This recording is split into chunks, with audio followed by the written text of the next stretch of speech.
Remasters, remakes, re-releases, they're all over the gaming industry. Between your favorite games to the absolute worst shit stains that gaming has to offer, it seems they're all being remade in one way or another. Thanks for the money, sucker! Very integral to this conversation is differentiating the difference between remasters and remakes. We're going to be starting here with remasters. Firstly, remasters are ports of a game with some upgrades and quality of life changes, or the game in its original state with new HD textures and menus to make the game a little bit easier on the eyes and the soul. There are of course many ways games can be remastered, but these are some of the most common ways that it's done. Usually when a game is quote-unquote re-release, it falls under this category. There are very few instances of games just releasing in its original form. Usually these are in the form of compilations, trilogy releases, collections, and these haven't been nearly as common since the early to mid 2000s, kind of your Xbox 360, PS3 era. There are of course a few classic collections that come with subscriptions, such as PlayStation Premium and part of Nintendo Online expansions, but I believe those fall under their own kind of category, so we're not going to be detailing any of that here. There are of course a few collections that have come out during the current generation of games, but these are usually remasters all the same, such as the BioShock collection, which remastered BioShock 1 and 2 with new menus, HD upgrades into the game textures, and some quality of life changes to some of the game systems and menus. This also included BioShock Infinite Complete Edition, a new enough game at the time that didn't really need any upgrades without substantial work, all of which earns its $60 price tag in my opinion. Welcome to the circus of value! Of course, Skyrim has come out remastered on almost every platform you can think of, even including Amazon Alexa. Alexa, play Skyrim. You're level 57 and see a tall snowy mountain. Climb it. And someone has even gotten it to run on a pregnancy test. Even Todd Howard, the director of Bethesda Softworks, has even stated in the most smug fashion regarding Skyrim ports, if you want us to stop releasing it, stop buying it. There are also a plethora of remasters of Final Fantasy, a series I do not like nor will ever play, so I can't really tell you if they're any good or not, but they do exist, so I felt the need to bring them up at least. But of course, there are absolutely some shameful remasters out there, one of the most infamous ones and the one that hurts me the most being the Silent Hill HD collection. But looking at the cover art, you may have already noticed an issue. Silent Hill 1 just isn't here. This is part because instead of Konami remastering it themselves or handing it to a developer who will take good care of such a loved franchise, it was handed to who knows without a complete code, and they had to fill in the gaps. There just literally wasn't a full game code, and these developers just had to figure it out. Konami apparently lost the original game file, so when remastering it, they just had to come up with the gaps, and they even re-recorded voice performances, which just causes a myriad of issues that I don't even have enough time to go over here. Why do they call it oven when you oven in the cold food of out hot eat the food? Yes! And to put the icing on the cake, Silent Hill 4 and Homecoming had already been out for some time before this HD collection was released, so calling it a collection is just downright despicable. That means the best way to play these classic games is to boot up your PS2, slap in your Silent Hill 2 disc, and hope your TV still has RCA inputs. Now moving into remakes. Remakes are when games are recreated entirely from the ground up. These are not nearly as common as remastered, and even some quote-unquote remakes are actually just remasters disguised or just called remakes, even if they aren't.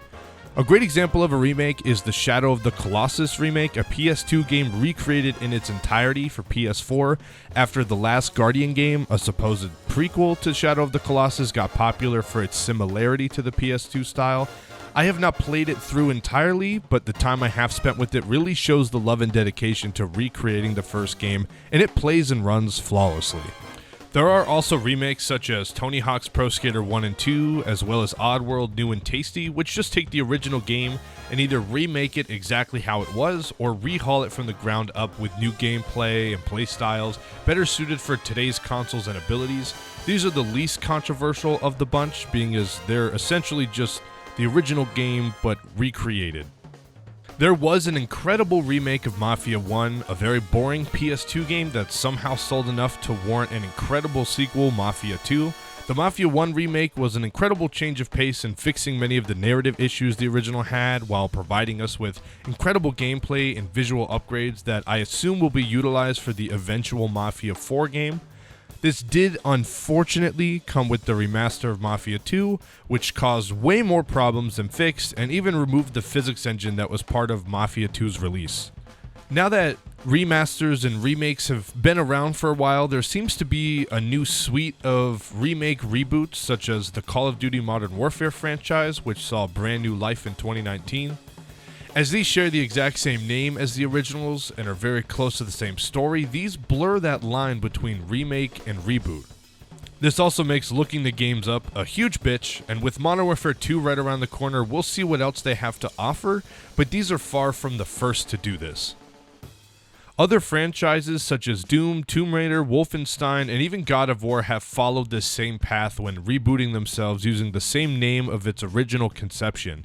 This seems to be the definitive way to declare a franchise rebooted, but this also causes significant confusion amongst fans and a concern as to the future of some of these titles. But what we are really here for is The Last of Us. Now, I want you to bear with me, this might take a second. For those of you unaware, The Last of Us Part 2 came out in 2020 as a sequel to 2013's The Last of Us. The Last of Us Part 2 was much longer in length with its narrative, but lacked any multiplayer factions that came with the original Last of Us from 2013. The Last of Us Part 2 was a PS4 release that eventually received a PS5 upgrade later that year upon the PS5's release.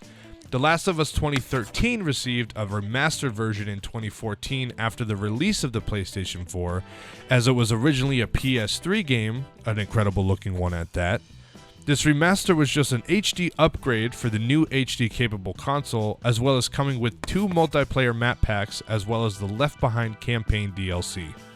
Now, all is well with that 2014 remaster HD upgrade for the new console, as well as all the content. It's a very worthy remaster. Now, as of 2022, The Last of Us Part 1 Remake is slated for a March 2023 release.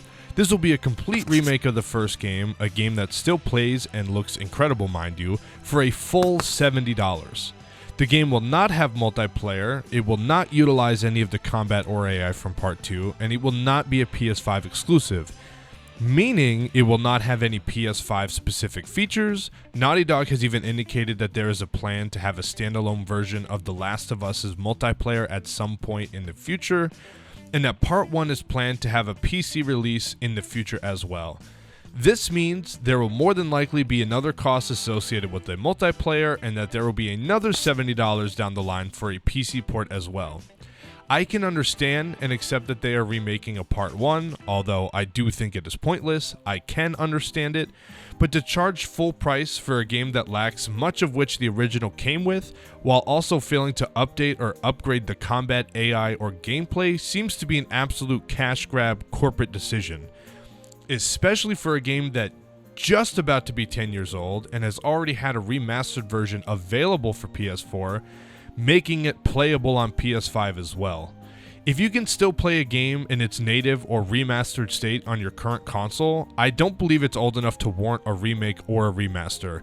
And then to charge the quote-unquote next-gen price of $70 and add $10 to include an in-game early unlocks feels extremely scummy and feels as though they're just taking advantage of their fans. While on the topic of remasters, even Capcom releases a remake of their Resident Evil games on a yearly basis and only charges a modest $40 to $50 per game.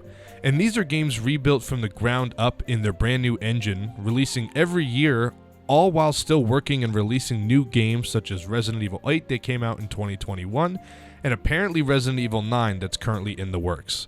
These games also have alternative campaign options that did not come with the original games, and they also have the free mercenary mode updates and a Resident Evil multiplayer mode called Reverse if you own a copy of Resident Evil Village, whenever it actually releases, of course. And it's expected that if they remaster Resident Evil 5, that it will still have co-op intact, the multiplayer aspect of the game that The Last of Us Part 1 isn't going to have.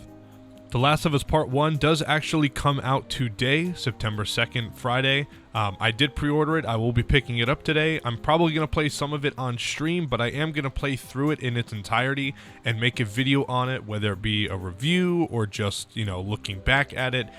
So I am going to continue this video with a Part 2 once I have actually played through and finished Part 1.